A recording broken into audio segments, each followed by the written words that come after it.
So, Ingo, I'm really glad that we get to talk a little bit more about your work. Uh, I have been following with interest many of the editorial and writing exercises that you have been doing for the last years. Uh, I wanted to talk a little bit more about how do you see this idea of utopia coming into your work, in your practice in writing, and also in your editions. Mhm.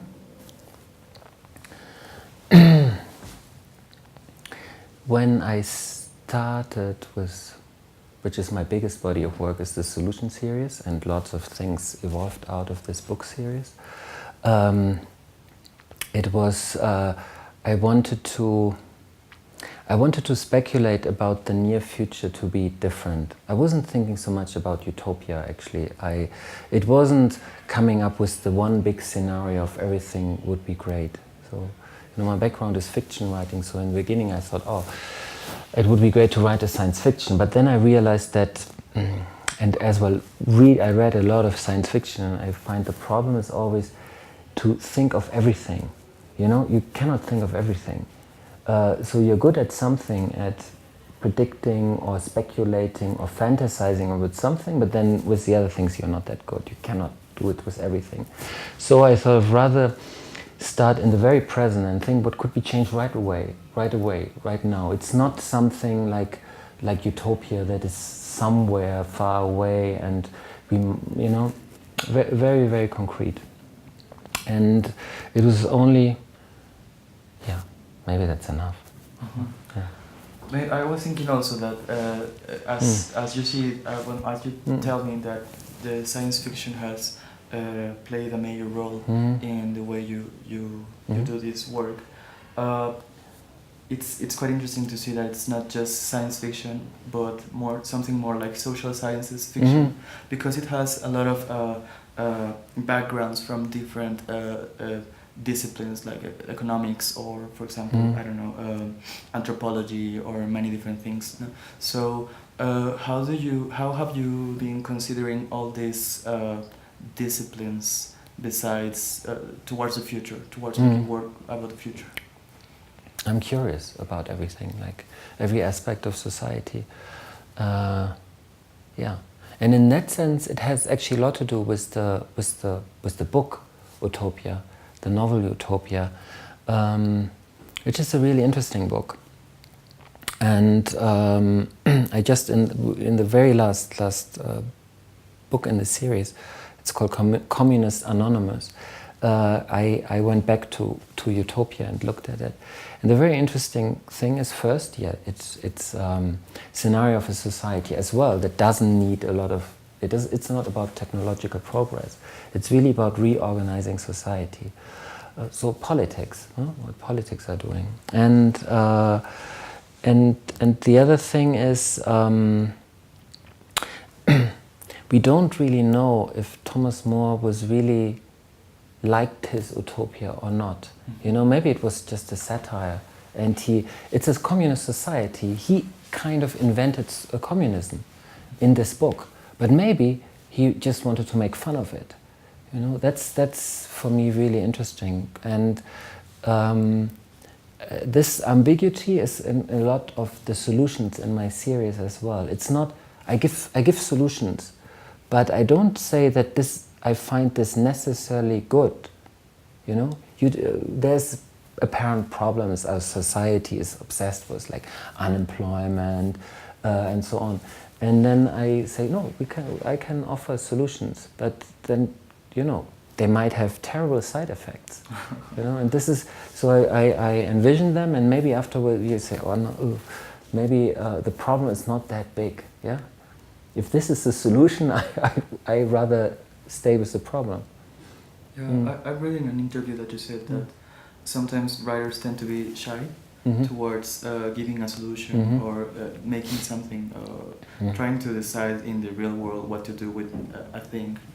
How did you overcame this shyness towards having a real effect in the society? I don't know if I have such a big effect in society, and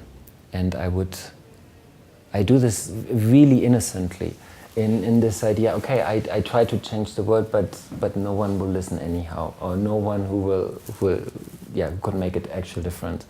A bit like an inventor, you know, an inventor, and it does not care about the possible effects it has. Then you become very you know.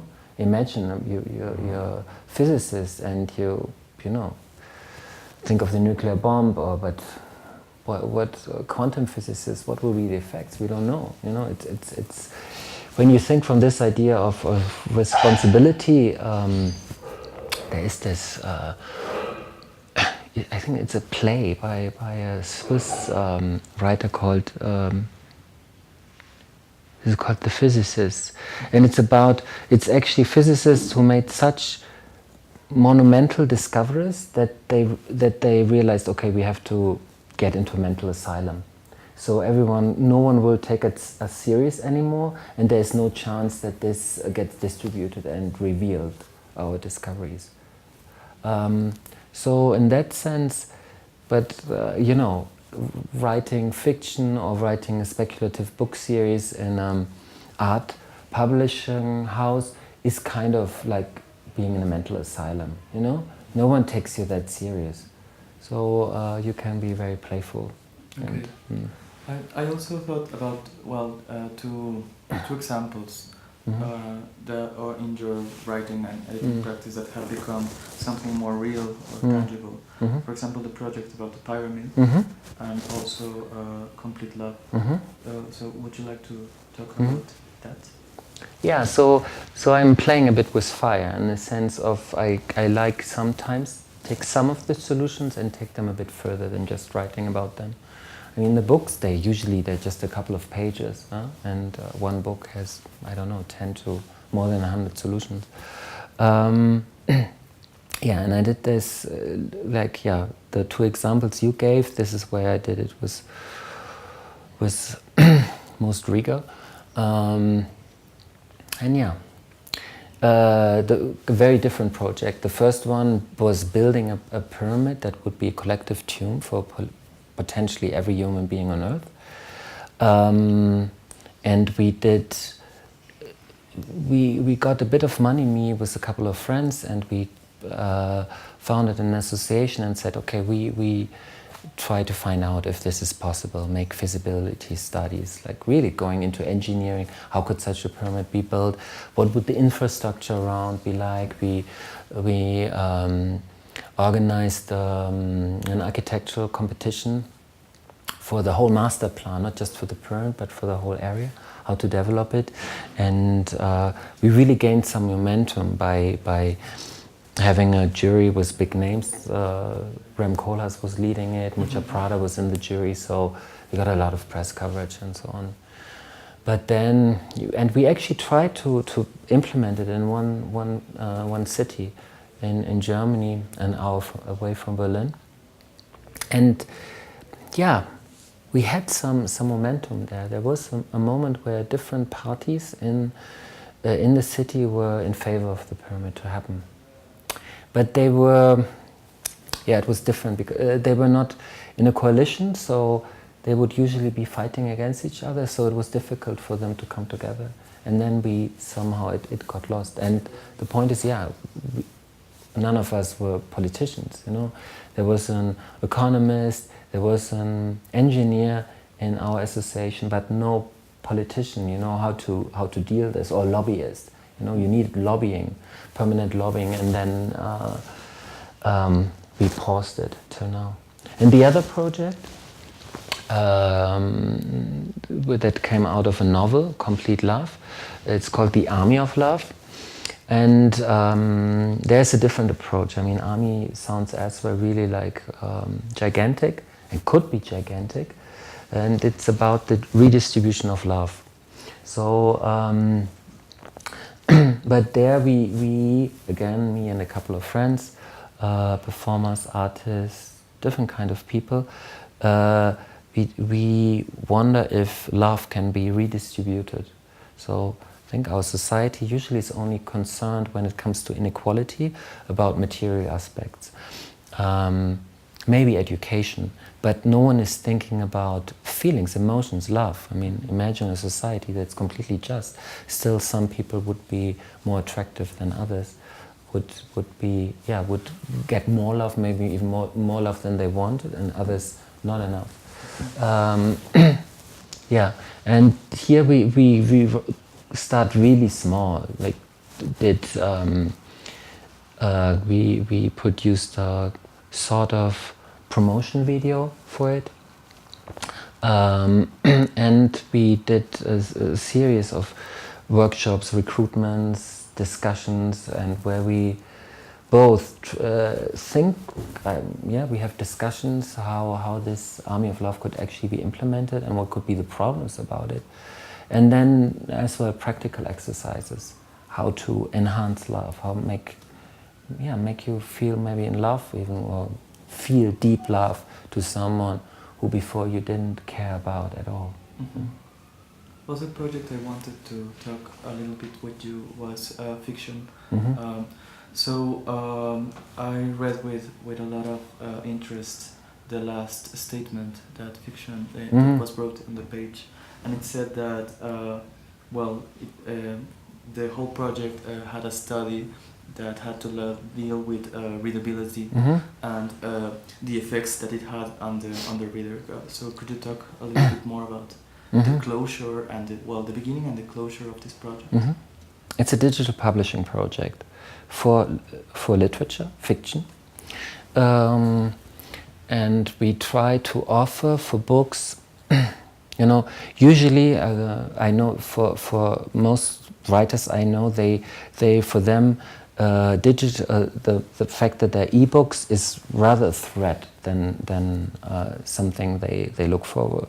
They're excited about, because they think when you have books digitally available, it's so easy to just download them, which is true. And it's as well, the whole gift economy around books does not work anymore. You cannot give it as a present. And a lot of literature, I mean, the business of literature is based on that. It's a nice gift that you can go for dinner or something. Bring a book. It's like flowers. You can either choose a book or flowers. And and they're rather frightened about it, and as well the monopoly of Amazon and so on. And then I thought, but still there is something great about digital books. First, you can read them everywhere. You don't have to, when you travel somewhere, you don't have to take huge piles of books. But as well, for the first time, you can offer books for free. And you have a distribution. Before, you had to sell books. You had no chance. You could not give books away for free. So there's a similar social aspect to Army of Love. Actually, how can you, thinking of, many writers I know, when you do advanced literature, you don't make business with selling books anyhow. A bit, but it's not really, when you see on the other side saying, my book could be read by everyone in the world, and I forgot about this little money that I make with the books. Wouldn't I rather go for that? So we thought, okay, we do a publishing house that, for digital publishing house that offers ideal conditions. That means we have different from when you do self-publishing. So we have very, very good editing. We do press work for every book. We do book launch. We completely treat it like a book in a proper publishing house. And I come from Germany. We offer every book is bilingual. It's when it's German, we translate it to English. When it's English, we translate it into German. So meaning most German writers never get an English translation. It's very difficult. Other languages are easier, but English very difficult. So you can out of nowhere you have an English translation and so on. And we as well thought of redesigning the ebook, rethinking the ebook, and we because usually ebooks, they still work like normal books in the sense that you turn pages, and the page what the page, the size of the page, is something that has to do really with printing, and not how wide it is. That's 55. I'm talking now. And 55 letters is like ideal length, but the number of lines is actually it's actually difficult to read when you usually have like 30 to 35, and it's difficult to stay in the line. And I observed people reading Kindle, and I always saw that they look at the books usually the letters in very big size, no matter if they far-sighted, short-sighted, it didn't matter. And I think the reason, that was my assumption, is they want to have less lines. So we thought, okay, why don't we do a kind of e-reading format that doesn't have these like pages, and it's rather like scrolling like a teleprompter. It just goes through. You can always change the speed, you can stop it, you can move forward, backward, but you don't have to turn pages around anyhow, and you always don't see more than 10 lines at a time. So you can always go big back and forth, and anyhow you can move it. And then we tried what you saw, is we did some research on this. At least, I mean, we started with it. With you have these tracking devices that completely observe where your eyes go when you read, and they can test everything. And then you can do a qualitative analysis as well. I mean, you can as well do EEG on the head, and so everything.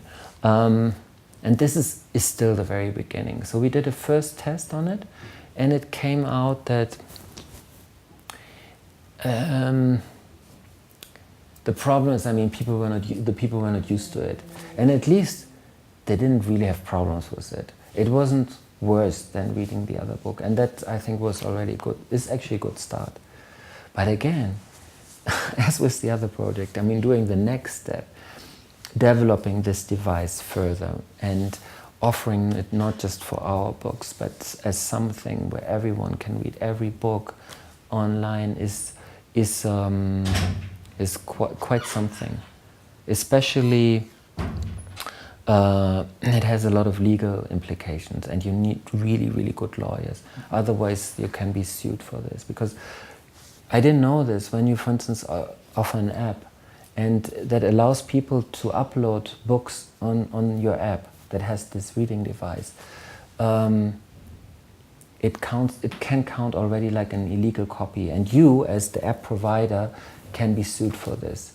So, I mean, the whole startup business and everything is just about having this like amazing like army of lawyers, and that's I think the crucial thing of being disruptive today is having an armada of lawyer in every country that can, otherwise you cannot get really further. Yeah. Well, talking about horizons, Mm-hmm. I'm thinking what are the horizons that the Solution series has had to deal with? I don't know if you remember any specific case, or I'm thinking about the moment in which a book goes very further than it should now. You mean when suddenly the Solution series becomes very successful, or what? I don't know. Of course, as a writer first, I wouldn't be against it. I don't know. I mean, we started with countries. In the beginning, it was focusing really. That was because my initial idea was how to remodel Germany. Because I'm from Germany, but I'm not at all. I don't have any patriotic feelings. So I could think of Germany in a very playful way. So it started at a time when Germany was really in an economic crisis, because of reunification, and people had the feeling this will never end. We are like Japan; it will go on for decades and decades. And I thought, okay, let's think about it. And then I asked other people, commissioned them to do this with other countries. I did it as well with a couple more countries. But now it seems the country thing is still there, but it's getting more into topics like yeah, it started with an anthology on love, now an anthology on communism. Yeah, I don't know. I'm thinking of doing a book on the oceans. Yeah, that's like the what I have in mind, and that's really a challenge, because not dealing at all with kind of like with societies that are completely non-human, that are not still. I mean, of course, humans interfere a lot in the oceans, but still, at the same time, we don't. We didn't conquer them like systematically as we did with the earth. So that's a challenge, I think, getting beyond not just thinking about humans. Did it already a couple of times, a bit, but yeah. Okay, thinking about that, are you writing something else that you want to share? I started a new novel, but that's not. No, I cannot speak about novels before they're finished. And Or maybe an edition that you're working on? no, I just finished this one book, Communist Anonymous. I'm thinking about the oceans, now really about the Solution series. No. Great. I think maybe we have finished. I don't know if you want to add something or... No, that was nice. Well, it was great. Great.